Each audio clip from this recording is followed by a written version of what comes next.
Ajdodlarimiz yiroq tarixiy davrlardan tortib, Mo'ng'ul egizligi, Tarim o'ymonligi, Altay ham Tangri tog'larini markaz qilgan butkul O'rta Osiyo rayonida yashab kelgan bo'lib, ular o'zlarining uzoq tarixiy taraqqiyot musofasida siyosiy, iqtisod va madaniy qadimda yana o'ziga xos tog' jilg'i madaniyati, terim madaniyati va ot usti madaniyatiga o'xshash turli madaniyatlarni barpo qilib, dunyo madaniyat xazinasiga zo'r to'hfalarni qo'shgan.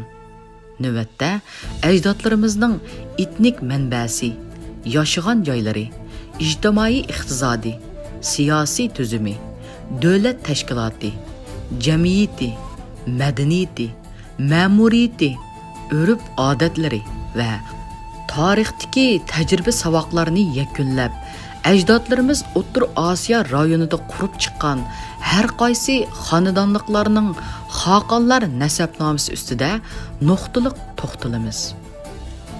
Hun xonadonligining xoqonlari cho'ng Hun imperatorligi O'rta Osiyoda qurilgan tunji turk davlatidir.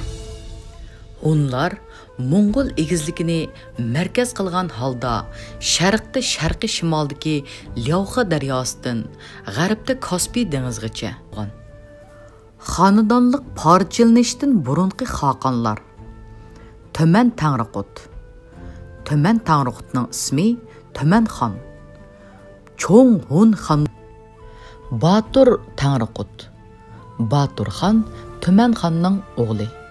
Miladiyidan burunqi 174-yildan miladidan burunqi 209-yilgacha taxtda o'ltirgan. U ba'zi manbalarda Modu Chenyu, Mata Tangriqut, Modun Tangriqut degandek nomlar bilan atalgan. Tarixiy xotiralar onlar haqida qissada xotirlashcha Tumanxonning keyin olgan Xitoy elchisi xonishidan tug'ilgan kichik o'g'lini yaxshi ko'rgachga, cho'ng o'g'li Baturni Xoshi koridori atrofidagi yovchilarga bayram tayliqqa avatgan. Hamda uzoq o'tmayla hujum qilib, ularning qo'li orqali Baturni o'ltirmoqchi bo'lgan. Biroq Batur qo'rqimsiz, aqlli ham tadbirli kishi bo'lg'achqa, yovchilarning bir tulparini o'g'irlab, Hun iliga saq-salomat qechib kelgan. Tumanxon o'g'li Baturning qaysarligiga hayron qilib, uni bir tuman otliq askarga qo'mondon qilib tayinlagan. Batur bir xil ovozli o'qiya yasab, askarlarni qattiq mashqlantirgan. Bir qatim Batur otisi bilan o'g'i chiqqanda tuyuqsiz ovozli o'qiyasini otisiga qaratib atgan. Uning askarlarimi darhol uningga agishib etib, Tumanxonni o'ldirgan. Bu qatim Batur o'gay onasi va o'ziga bo'ysunmagan nurg'un vazirlarini etib o'ldirib, Tuman shahrida Hun xonadonligini rasmiy qurganligini jakarlagan. Shuning bilan onlar yangi bir tarixiy davrga qadam qo'yishga boshlagan. Baturxon Hun taxtiga o'ltirgandan keyin davlatini qudrat topqizish va o'z hukmdorligini mustahkamlash uchun tuvandikidek faoliyatlar bilan shug'ullangan. Birinchi, u atrofga qarata keng ko'lamda kengaymichilik urushi elib berib, oldi bilan hozirgi sharqiy shimol rayoni va ichki Mo'ng'ul avtonom rayonining sharqiy qismlarida yashaydigan Tung'uz, ya'ni sharqiy Xu qabilalarini birlikka keltirgan. Arqadanla u zo'r qo'shinni boshlab Dunhuang bilan Chilayshan tog'lari orasida yashaydigan yovchilarni bo'ysundirgan. Uningdan keyin u yana shimolga yurish qilib, Xangay va Sibiriya tog'larini kesib o'tib, Bayqal ko'li atrofidagi Dinglinglar, Yansay daryo vodisidagi qirg'izlar, Hungarlar, Chushurlar va Shinli qatorli qabilalarni o'z hukmronligi ostiga olgan. hamda poytaxtni Tuman shahridan Urxun daryosi bo'yidagi Ajdar Baliq, ya'ni Ajdiha shahriga ko'chirgan. Bu arliqda yana milodiydan burunqi 175-yilidan 177-yillari Baturxon o'ng qo'li Bilikxonni avatib g'arbiy yurtga umumyuzlik hujum boshlagan. Buning bilan g'arbiy yurtdagi tarqoqchilik vaziyatiga xotima berib, Tangritog'ining shimoliy va janubidagi barliq beyliklar 10 xonadoniga tava bo'lgan. Bu haqda Baturxon G'arbiy Xan sulolasi xoni Xanvinga yozgan maktubida, ya'ni barcha o'qiya tutgan xalq bir oila bo'lib uyushdi.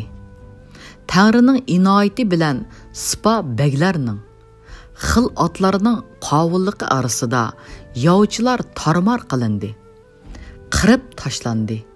Qolganlari asirga ilindi. Jurjon, Usun, Oğuz va ularning atrofidagi 26 el tinjitildi. Hammasi onlarga tava bo'ldi degan. Ikkinchi, u o'ttir tuzanlikda yangidan qurgan G'arbiy Xan sulolasi, ya'ni milodiydan burunqi 206-yilidan milodiya 25-yilgacha qarshi turib Xan sulolasining shimoliy chegara rayoniga davomli turda tajovuz qilib turgan. Masalan, Baturxon Xoshi koridoridagi yovchilarni tarmar qilish bilan bir vaqtda G'arbiy Xan sulolasining shimoliy qismidagi Yanjun, ya'ni hozirgi Xibiy o'lkasining shimoliy qismi, Dayjun, ya'ni hozirgi Shanxi o'lkasining sharqiy shimoliy qismi qatorliq rayonlarni besib olib, Xan sulolasining shimoliy oymoqlarini eg'ir darajada bular erning o'z urushi quroli va ot uloqlari bilan jangga chiqish majburiyati bo'lgan bo'lib, bir oiladagi har 5 kishidan biri lashkarlikka elingan. Urush vaqtida kimki urushdan bosh tortsa yoki urushga kechikib qolsa, harvining choqiga bostirilib, so'ngaklari chiqib etilgan. Aloqador materiallarga asoslanganda Baturxon davrida onlarning lashkarlari 300 mingdan oshgan bo'lib, Baturxon dal mana mushu zo'r qo'shinga tayinib onlarning shon shuhratini tiklagan. Demak, Baturxon yuqorqidek bir yurish, tadbir ham faoliyatlari orqali 10 jamiyatining taraqqiyoti, 10 qabilalarining kuchayishi va 10 xonadonligining mustahkamlanishi uchun zo'r to'hfalarni qo'shgan. Milodiydan burunqi 174-yili Baturxon kasal sababidan vafot bo'lgan. Qayuq Tangriqut. Qayuq Tangriqut ba'zi manbalarda Kiyok Tangriqut, Ag'a Tangriqut degan nomlar bilan atalgan bo'lib, aksi Baturxonning vafotidan keyin 10 taxtiga chiqqan. Milodiydan burunqi 161-yilidan milodiydan keyingi 174-yilgacha taxtda turgan. Qayuq xonning taxtga chiqishi bilan G'arbiy Xan sulolasi burunqi odati bo'yicha xon jamoatidan bo'lgan bir malika va haddi hisobsiz tovar durdun ham so'g'i salomlarini 10 ordisiga yo'llab Qayuq xonni muboraklagan. Qayuq xon Xan sulolasining bu xil pozitsiyasidan nihoyat mamnun bo'lgan. Biroq keyingi chaqlarda Qayuq xon Xan sulolasi malikasining xizmatiga birga kelgan yan bagligidan bo'lgan haram og'isi Junxao Yuening maslahati bo'yicha G'arbiy Xan sulolasining shimoliy chegara rayoniga keng ko'lamda tajovuz qilib kirgan. Milodiydan burunqi 166-yili Qayuq xon 140 ming kishilik otliq qo'shinni boshlab Juna, Shaoguan qatorliq joylarga besib kirib, nurg'un odam va mol chorvalarni bulab ketgan. Bu qitim Hun qo'shinlari toki Pingyang, ya'ni hozirgi Gansu o'lkasining Jingyuan nahiyasining sharqiy janubida, Huizhong, ya'ni hozirgi Shanxi o'lkasidagi Longxi nahiyasining g'arbiy shimolida qatorliq joylargacha besib kelgan. Bundaq ahvolda Xanvuda zo'r qo'shinni avatib, chegara qo'rovlarini qattiq mudofaa qilgan hamda milodiydan burunqi 162-yili Hun eliga elchi avatib, Qayuq xon bilan yarışib qilishni o'ttirga qo'ygan. Qayuq xon Xan Wenshingning elchi orqali avatgan maktubini olgandan keyin Xan sulolasi bilan yarışib qilishga qo'shilgan. Hamda Xan sulolasining shimoliy chegara rayoniga qaratgan tajovuzini to'xtatganligini bildirgan. Natijada ikki taraf o'rtasida yaxshilanish ahdi tuzilib, xeyli bir mezgilgacha tinch ittifoq o'tishgan. Milodiydan burunqi 161-yilga kelganda Qayuq xon o'z ajli bilan vafot bo'lgan.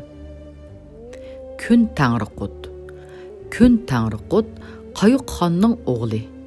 Milodiydan burunqi 126-yilidan milodiydan burunqi 161-yilgacha taxtda o'ltirgan. U otasining vafotidan keyin Hun taxtiga varislik qilgan. Kunxon taxtga chiqqan dastlabki mezgilida G'arbiy Xan sulolasi bilan inoq o'tgan.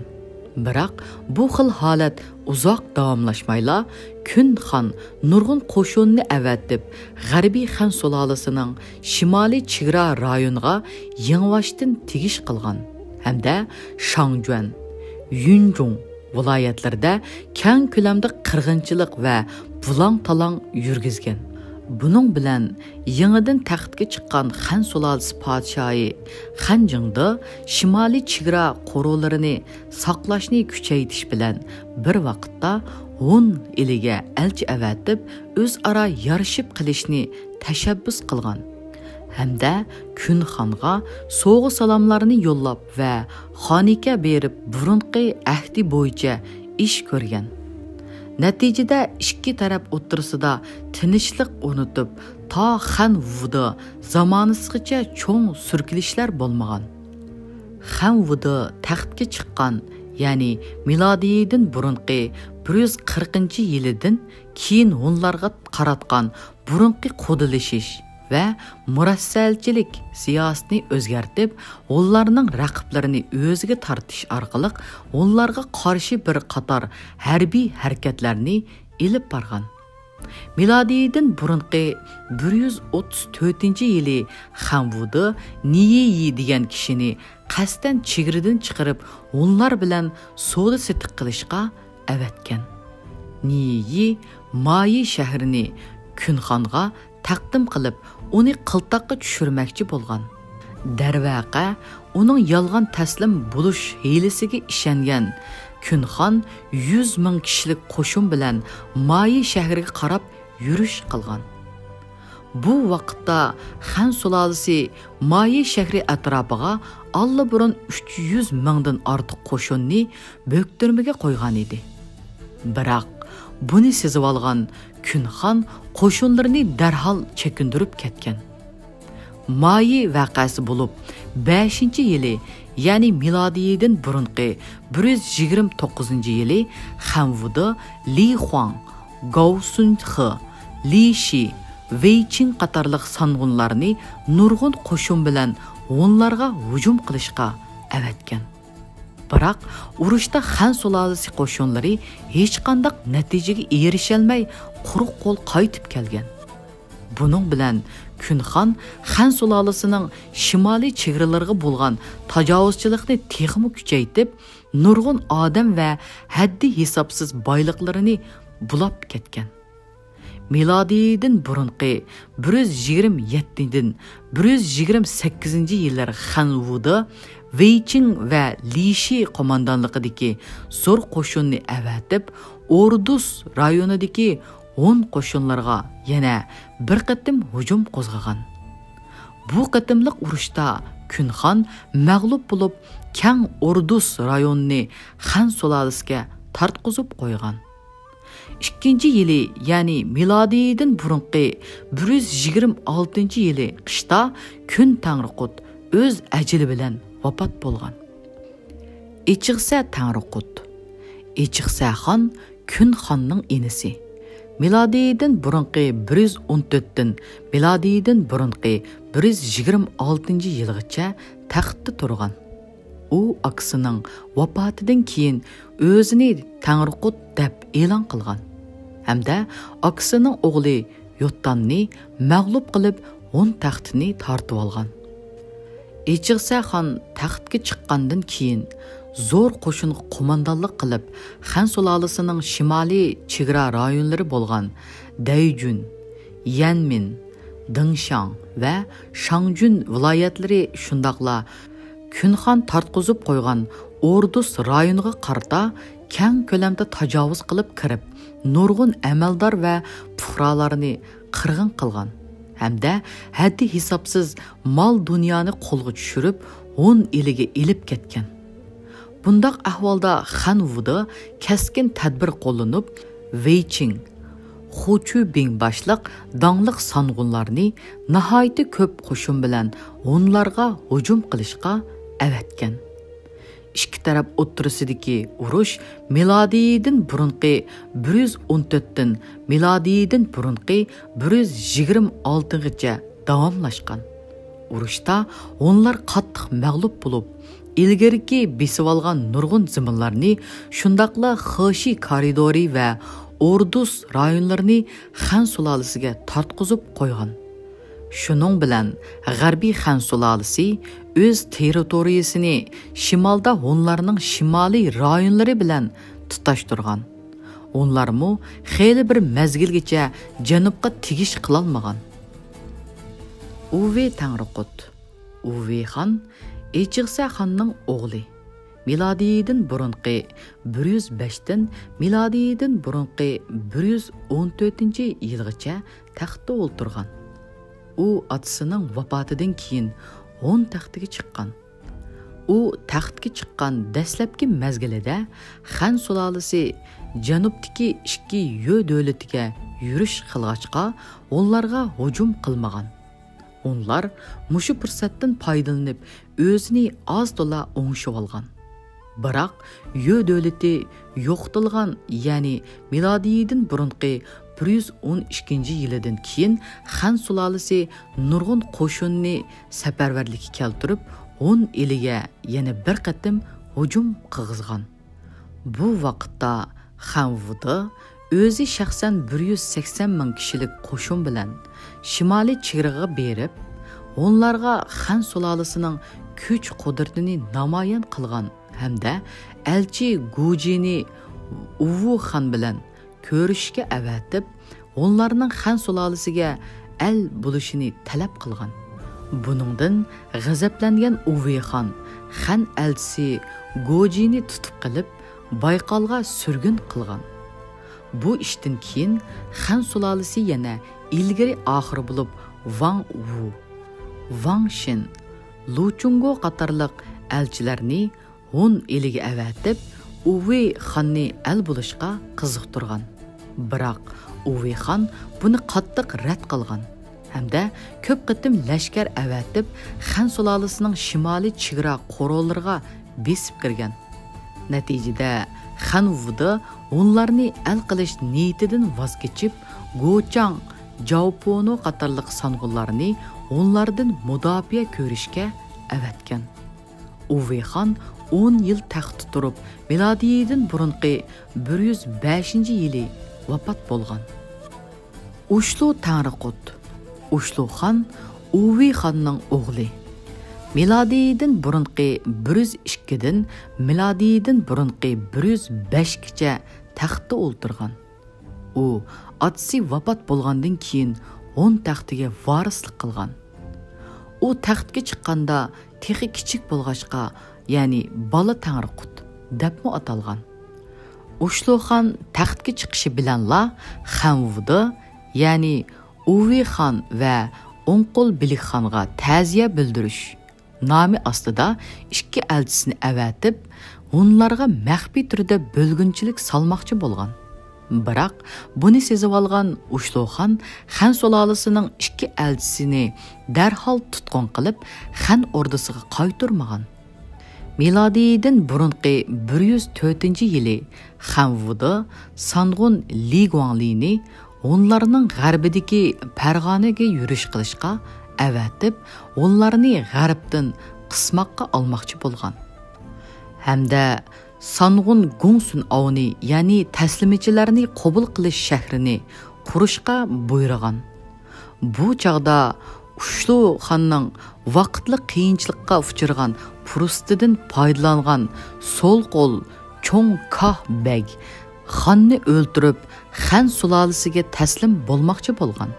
Hamda Xan sulolasidan askar yordam berishni talab qilgan.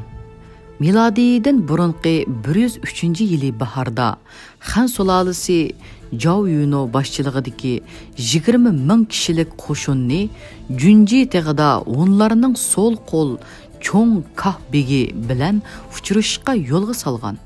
Biroq Ushloxon buni oldin sezib olib, so'l qo'l Cho'ng Kah begni darhol o'ldirgan. Hamda Xan sulolasi qo'shinlarga hujum qilib, Zhao Yunoni tirik qo'lga tushirgan. Orqadilla Ushloxon yana, ya'ni taslimchilarni qabul qilish shahriga askar avatib, Xan sulolasining chegara qo'ruvlarini ig'ir darajada vayron qilgan. Keyingi yil, ya'ni milodidan burunqi 102-yili Ushloxon o'zi shaxsan qo'shin boshlab, ya'ni taslimichilarni qabul qilish shahrini vayron qilmoqchi bo'lgan. Lekin yo'l ustida tuyuqsiz kasal bo'lib o'lgan. Chatqu Tangriqut. Chatqu xon Guyliqu xonning inisi. Milodidan burunqi 96-yilidan milodidan burunqi 101-yilgacha taxtda o'ltirgan. U akasining vafotidan keyin 10 taxtiga varislik qilgan. Chatqu xon taxtga chiqqandan keyin Xan sulolasining tuyuqsiz harbiy hujumining oldini olish uchun onlarga taslim bo'lgan. Lu Chungu qatorliq Xan elchilarini to'liq qaytargan. Biroq Xanvuda Farg'onada qo'lga keltirgan g'alabasini ko'z-ko'z qilib, mushu fursatdan foydalanib, onlarni yo'qotmoqchi bo'lgan. Buning bilan Xan sulolasi Li Guangli, Gongsun Av, Lu Bodi, Lingding, Xanyue qatorliq dangliq sang'ullarni 100 minglagan zo'r qo'shin bilan onlarga taraf-tarafdan hujum qilishga avatgan. Biroq Xan qo'shinlari onlarga qarshi ilib borgan bu qatamliq zo'r jangda hech nimaga erisha olmay, quruq qo'l qaytib kelgan. Chatqu xon bo'lsa 100 ming kishilik otliq qo'shin bilan jangga tushib, Xan sulolasining Farg'onani bo'ysundirgan dangliq Sang'uni Li Guanglini mag'lub qilgan. Guangsun Av bo'lsa, onlarning so'l qo'l Bilik xoni tarafidan qattiq tarmar qilingan. Milodidan burunqi 96-yili Chatqu xon vafot bo'lgan. Quluqu Tangriqut. Quluqu xon Chatqu xonning o'g'li.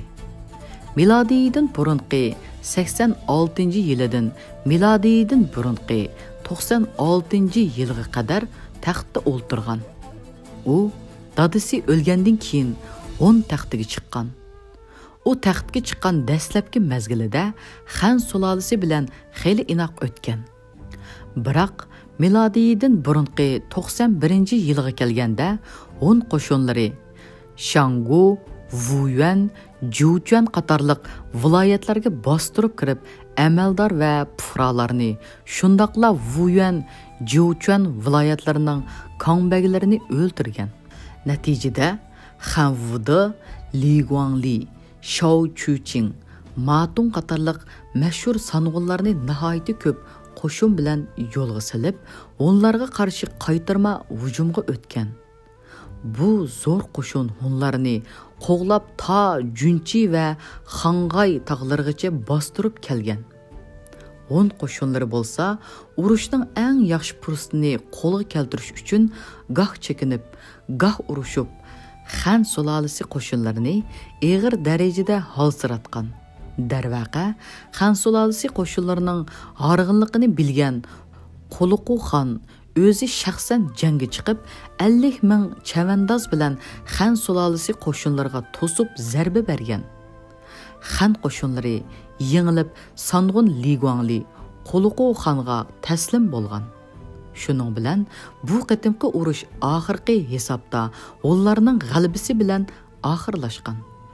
Urushdan keyin Quluqu xon Xanvudaga maktub avatgan. Xan sulolasi javoban elchi avatib, 10 elchisini o'z eliga qaytargan. Buning bilan ikki taraf o'rtasida bir mezgil o'zaro tinchlik munosabati shakllangan. Milodiyadan burunqi 86-yili Quluqu xon vafot bo'lgan. Qo'yandi Tangriqut. Qo'yandi xon Quluqu xonning o'g'li. Milodiyadan burunqi 68dan 86-yilgacha taxtda o'ltirgan. U otasining vafotidan keyin 10 taxtiga varislik qilgan. U taxtga chiqqandan keyin Xan sulolasi bilan yarashish orzusining borligini bildirgan. Buningdan boshqa bir qism Hun sang'unlari ham ko'pchilik fuqarolarmu urushni to'xtatib, Xan sulolasi bilan inoq o'tishni tashabbus qilgan. Lekin uzoq o'tmayla Qo'yandi xon nurg'un qo'shin avatib, Xan sulolasining shimoliy chegara qo'rg'onlariga bostirib kirgan. Hamda bu joylarni ig'ir darajada bulang-talang qilgan.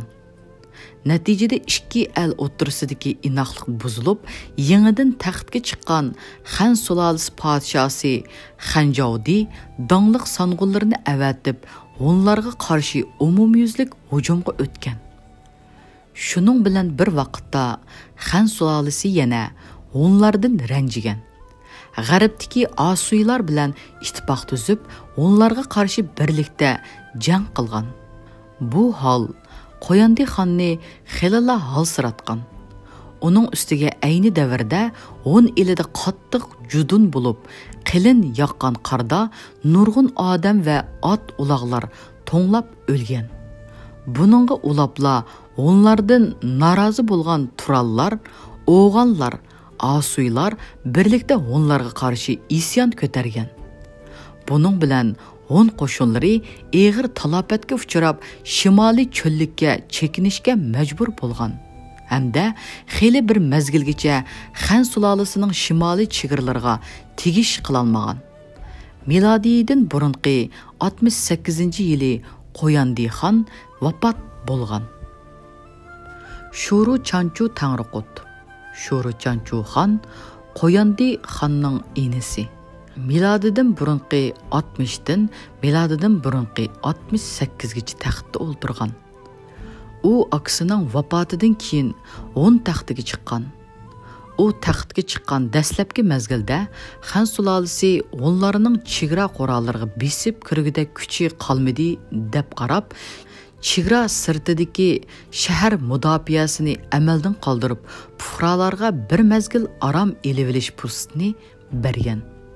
Lekin Shura Chanchu xon bu fursatdan foydalanib, nurg'un qo'shin tashkillab, Xan sulolasining chegara qo'rg'onlariga hujum qilgan.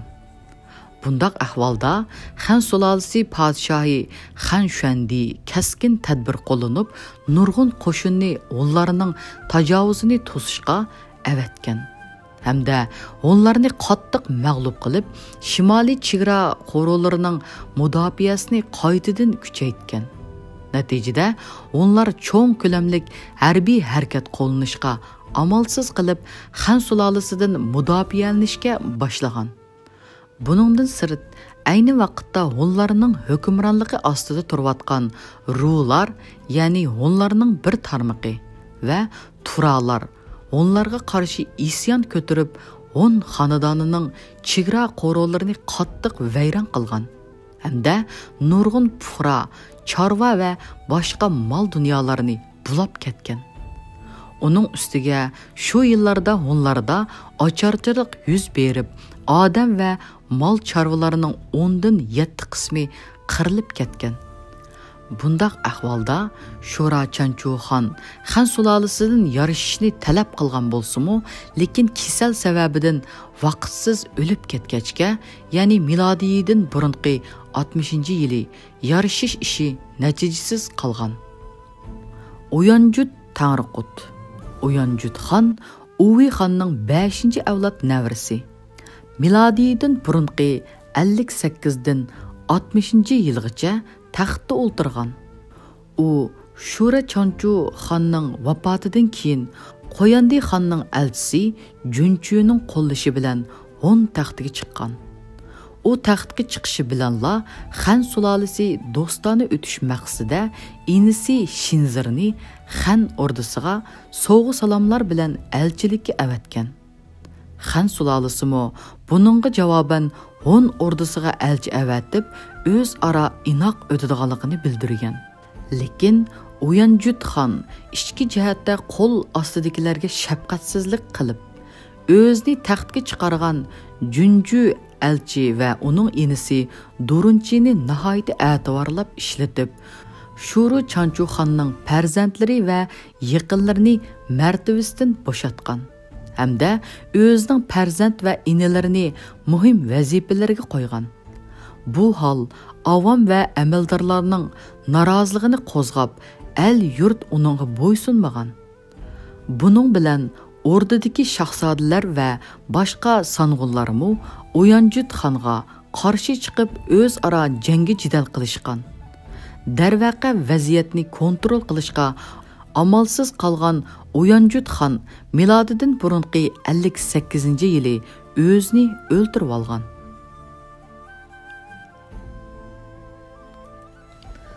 Qo'g'shar Tanriqut. Qo'g'shar xon Shuru Chanchu xonning o'g'li. Milodidan burunqi 31-yilidan milodidan burunqi 58gacha taxtda o'ltirgan. U Uyanjut xonning vafotidan keyin Ullarning sharqiy xonlaridan bo'lgan Go'sh xon va boshqa amaldorlarning qo'llashi bilan Hun taxtiga chiqqan. Qo'g'shar xon ya'ni Jig'son degan nom bilan atalgan. U taxtga chiqqandan keyin avval xalq orasida yurgan aksi Qo'dsni toptirib kelib, so'l qo'l Bilikxon qilgan hamda o'ng qo'l Bilikxonni o'ldirishga odam avatgan. Lekin o'ng qo'l Bilikxon Durunchi bilan birlashib, Batisqon Bo'stonni Tog' Tanriqut nomi bilan Tanriqutlikqa ko'targan va zo'r qo'shin bilan Qo'g'shar xonga hujum qilgan. Buning bilan Qo'g'shar xon qattiq mag'lub bo'lib, Tog' xondan mudofaalanishga boshlagan. Natijada Hun elida bo'linish yuz berib, Qo'g'shar Tanriqut, Tog' Tanriqut, O'g'iz Tanriqut, Chali Tanriqut, Uja Tanriqut qatorliq 5 Tanriqut borliqqa kelgan. Milodidan burunqi 56-yili Qo'g'shar xon nurg'un qo'shin bilan Tog' xonga hujum qilib, uning 10 mingdan ortiq odamini o'ldirgan va asir olgan. Urushda yengilgan Tog' xon o'zini o'ldirib olgan. Tog' xonning kichik o'g'li Qumlut bilan Durunchi qechib Xan sulolasiga taslim bo'lgan. Uzoq o'tmay sharqdagi Chali xon Qo'g'shar xonga el bo'lgan. Darvaqa Qo'g'shar xon Hun ordisiga qaytib kelib, vaziyatni vaqtincha kontrol qilgan.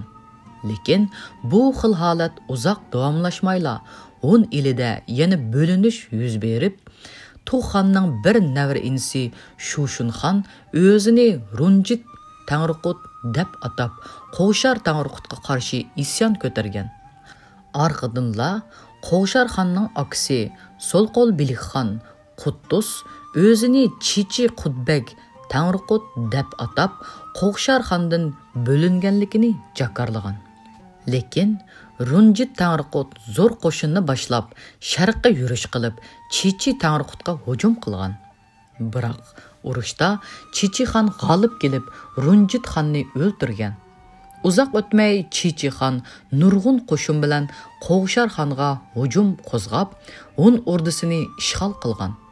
Qo'g'shar xon urushda mag'lub bo'lgandan keyin qo'l ostidagi amaldor Ijiz xonning maslahati bilan Xan sulolasi bilan yarishib, vaziyatni kontrol qilmoqchi bo'lgan.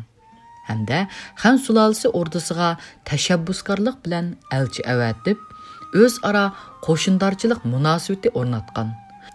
Milodiyadan burunqi 52-yili Qo'g'shar Tangriqut janubga kelib Ganchuan ordisida Xan sulolasi podshohi Xan Shuandi bilan tantanalik ko'rishgan. Xan Shuandidan keyin taxtga chiqqan Xan Yuanmu Qo'g'shar Tangriqut bilan bir-biriga hujum qilmaslik, bir-birini oldimaslik, o'zaro yordam qilish to'g'risidagi kelishim tuzgan. Milodiyadan burunqi 36-yili Xan sulolasi yana Qo'g'shar xonga yordam berib, uning raqibi bo'lgan Chichi xonni o'ldirgan. Shuning bilan ikki taraf o'rtasida xeyli bir mezgilgacha tinchlik hukm surgan. Bu hol ikki taraf uchun o'zini o'ngishib olish fursatini yaratib bergan. Milodiyadan burunqi 31-yili Qo'g'shar xon vafot bo'lgan. Pujuljut Tangriqut. Pujuljut xon Qo'g'shar xonning o'g'li. Milodiyadan burunqi 21-yilidan milodiyadan burunqi 31-yilgacha taxtda o'ltirgan. U otasining vafotidan keyin 10 taxtiga varislik qilgan. U ba'zi manbalarda yana Devtav Buqa degan nom bilanmi tilga ilingan. Pujuljut xon taxtga chiqishi bilanla otasining yo'lida mengib Xan sulolasi bilan inoq o'tgan. Hamda o'g'li Shishtu Nuqni Xan ordisiga turganlikqa avatgan. Yengila taxtga chiqqan podshoh Xanjingdimu Xan sulolasining shimoliy chegara rayonlarining aminlikini ko'zda tutib, Pujuljut xonga sovg'a salom, oshliq va tovar turdunlarni berib turgan. Natijada Pujuljut Tangriqut hukm surgan 10 yil ichida ikki el o'rtasida asosan jangi jidal bo'lmagan. Milodidan burunqi 21-yili Pujuljut xon vafot bo'lgan. Sushjut Tangriqut. Sushjut xon Pujuljut xonning inisi. Milodiyadan burunqi 12-yilidan milodiyadan burunqi 20-yilgacha taxtda o'ltirgan. U akasining vafotidan keyin 10 taxtiga chiqqan. U ba'zi manbalarda Jumush degan nom bilanmi atalgan. Sushjut xon taxtga chiqqandan keyin Xan sulolasi bilan bo'lgan munosabatini yaxshilash uchun o'g'li Julusquni Xan ordisiga turganlikqa avatgan. Biroq u taxtga chiqib 8 yildan keyin, ya'ni milodiyadan burunqi 12-yil kasal sababidan tuyuqsiz vafot bo'lgan.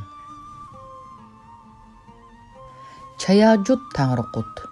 Chayajut xon Suchjut xonning inisi. Milodiyadan burunqi 8-yillaridan milodiyadan burunqi 12-yilgacha taxtda o'ltirgan. U akasining vafotidan keyin 10 taxtiga varislik qilgan. U ba'zi manbalarda yana Jumuch degan nom bilanmi tilga ilingan.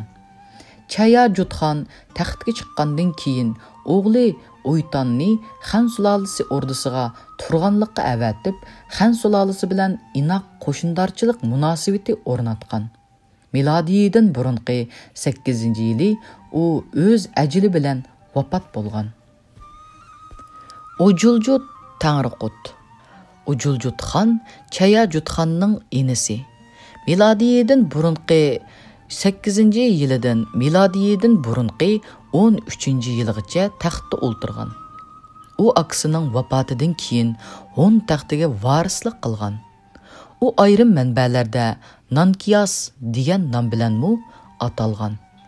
Ujuljut xon taxtga chiqqandan keyin o'g'li O'qiyas bilan Jilqunni ilgari oxiri bo'lib Xan ordisiga turganlikqa avatgan. Buningga javoban Xan sulolasimu Shahufan, Xanrum qatorliqlarni o'nlarga elchi qilib avatib, Ujuljut xonga bo'lgan do'stligini bildirgan.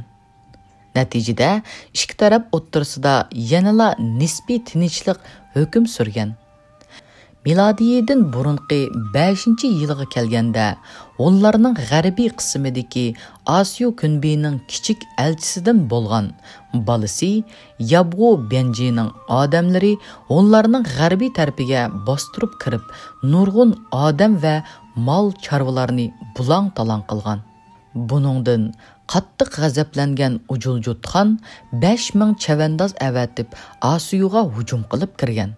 Hamda ularning nurg'un mol chorvalarini bulab ketgan. Buningdan qo'rqqan Bianji o'g'li Chuluni noiloj yo'llarga turg'an qilib avatgan. Shuning bilan ularning g'arbiy chegarasi nihoyat tezla tinchlangan.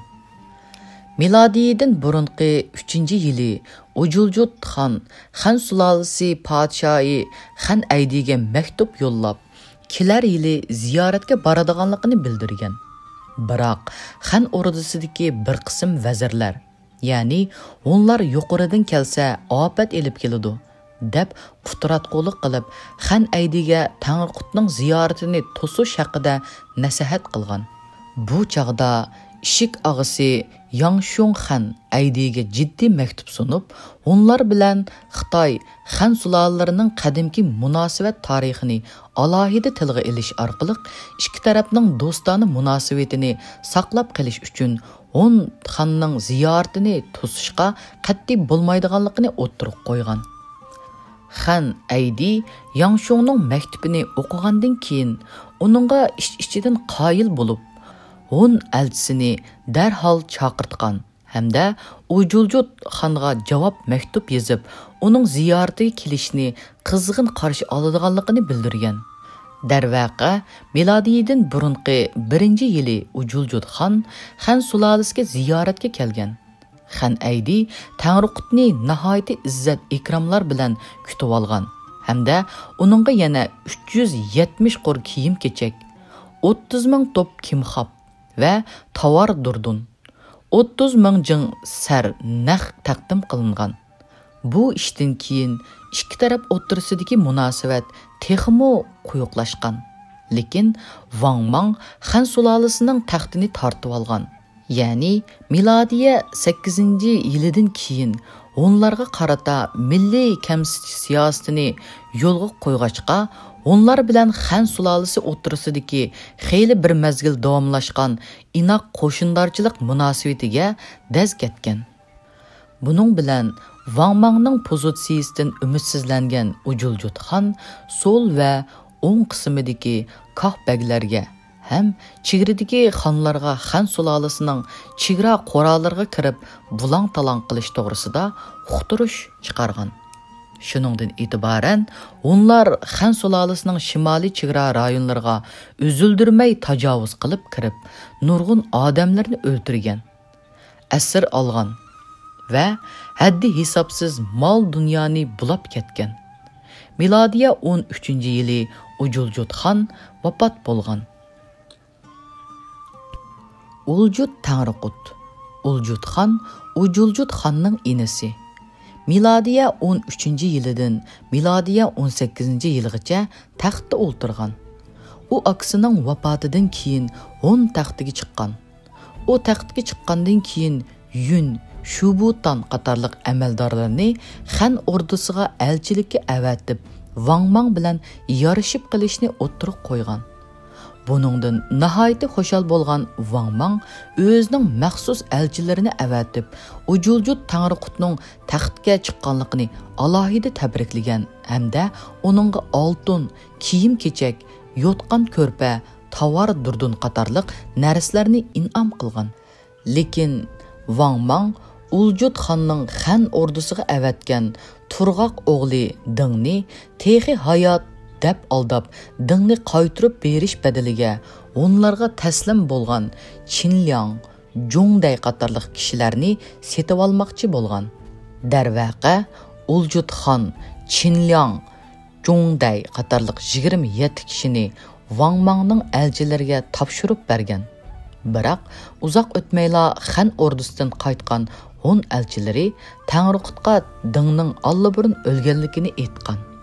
Ваң Маңның алдамчылығыдан qattiq g'azablangan Uljudxon Xan sulolasining shimoliy chegaralariga keng ko'lamda tajovuz qilib kirgan. Natijada milodiya 15-yili 5-oyda Ваң Маң, Ваң Ши, Ваң Шен qatorliq amaldorlarni maxsus elchilikka tayinlagan. Uljudxonning turgan o'g'li Dingning jasadini Hun ordusiga avatib bergan. Bu qitim Ваң Маң yana elchilar orqali Uljudxonga nurg'un oltin kumush va boshqa buyumlarni taqdim qilgan. Shuning bilan ikki el o'rtasidagi jiddiy munosabat asta-asta yumshashga boshlagan. Milodiya 18-yili Uljudxon vafot bo'lgan. Qut Arish Talonoti Tangriqut. Qut Arish Talonoti xon Uljudxonning inisi. Milodiya 18-yilidan milodiya 46-yilgacha taxtda o'ltirgan. U akasining vafotidan keyin 10 taxtiga varislik qilgan. U ba'zi manbalarda ya'ni So'l qo'l Bilikxon Yu degan nom bilanmi atalgan. Qut Arish Talonoti xon taxtga chiqishi bilanla Chang'anga elchi avatib Ваң Маңдан mol dunyo talab qilgan. Lekin Ваң Маң Hunlarga bölgünçilik qilish uchun Hun elchisi Shubutanni Tangriqutga tayinlab, uni butun kuchi bilan qo'llaydiganligini bildirgan. Buningdan xabar topgan Tangriqut qattiq darg'azab bo'lib, zo'r qo'shin bilan Xan sulolasining shimoliy chegara qo'rolarini dahshatli turda talon-taroj qilgan. Dal shu paytda Xan sulolasi xon jamoatining a'zolari qo'zg'olib, Ваң Маңni o'ldirgan. Milodiya 24-yili qishda Xan sulolasi hukumati onlarga yangidan bir elchilar o'miki avatib, o'zaro yarashib qilishni talab qilgan hamda Tangriqutga nurg'un so'g'i salomlarni tortuq qilgan. Buning bilan ikki taraf o'rtasidagi munosabat yangi boshdan yaxshilanishga boshlagan. Milodiya 30-yilga kelganda Sharqiy Xan sulolasining tunji podshohi Guangwuda onlarga elchi avatib, Qut Arish xonni oltin, yipak, tovar taqdim qilib, ilgiriki do'stona munosabatini asliga keltirgan. Biroq Qut Arish xon o'zini Batur xonga silishtirib, Sharqiy Xan elchilariga takabburlik qilgan. Hamda uzoq o'tmayla yangi qurilgan Sharqiy Xan sulolasining shimoliy chegara qo'rolariga qarta keng ko'lamli tajovuzchilik urushini qo'zg'ab, haddi hisobsiz mol dunyoni bulab ketgan. Sharqiy Xan sulolasi necha rat askar chiqargan bo'lsa-mu, o'zini texi o'ngishib olmayla nihoyat zo'r o'ngsizliklarga uchrab, unlardan mudofaalanishga majbur bo'lgan. Milodiya 46-yili Qut Arish xon vafot bo'lgan. Otatqu Tangriqut. Otatqu xon Qut Arish xonning o'g'li. Milodiya 46-yili taxtga o'ltirgan. U otasining vafotidan keyin 10 taxtga chiqqan. U ba'zi manbalarda, ya'ni So'l qo'l Bilikxon, Otatqu Tangriqut degan nom bilanmi atalgan. Lekin Otatqu xon taxtga chiqib 1 yil o'tmayla vafot. Panu Tangriqut. Panu xon Otatqu xonning inisi. Milodiya 46-yilidan milodiya 86-yilgacha taxtda o'ltirgan. U akasining vafotidan keyin 10 taxtiga varislik qilgan. U ayrim manbalarda Chapqo'l Bilikxon, Panu Tangriqut degan nom bilanmi atalgan. Panu xon taxtga chiqqan mazgilda Hunlar elida uda bir necha yil qurg'oqchilik va chekatga ofati yuz berib, necha ming chaqirim yerda bir talmu giyo unmagan. Dal-daraxt, o't-cho'plar qurib ketgan. Odam va chorvalar och qilib va kasal bo'lib, tangdan to'lisi o'lib ketgan. Bundaq ahvolda Banu xon Xan sulolasining Hunlarning qiyinchilikda qolgan paytidan foydalanib hujum qilishidan ansirab, Sharqiy Xan sulolasiga elchi avatgan. Sharqiy Xan sulolasi javoban elchi avatib tinch ittifoq o'tadiganligini bildirgan. Lekin ayni chog'da Hun elida yana qalaymaqan taxt talish ko'rishi orqa-orqadan yuz berib, Hunlar ağır ziddiyet patqığa petib qalğan. Bu qitimliq huquq talashish ko'rishida Hunlarning janubiy qismida turishliq Batisqan Bey milodiya 48-yili bahorda boshqa 8 qabilaning oqsoqollari bilan kengashib, o'zini bovisining nomi bilan Qo'g'shar Tangriqut deb atagan. Hamda bovisi Qo'g'shar Tangriqutning yo'lida mingib Xan sulolasi bilan inoq ittifoq o'tadiganligini bildirgan.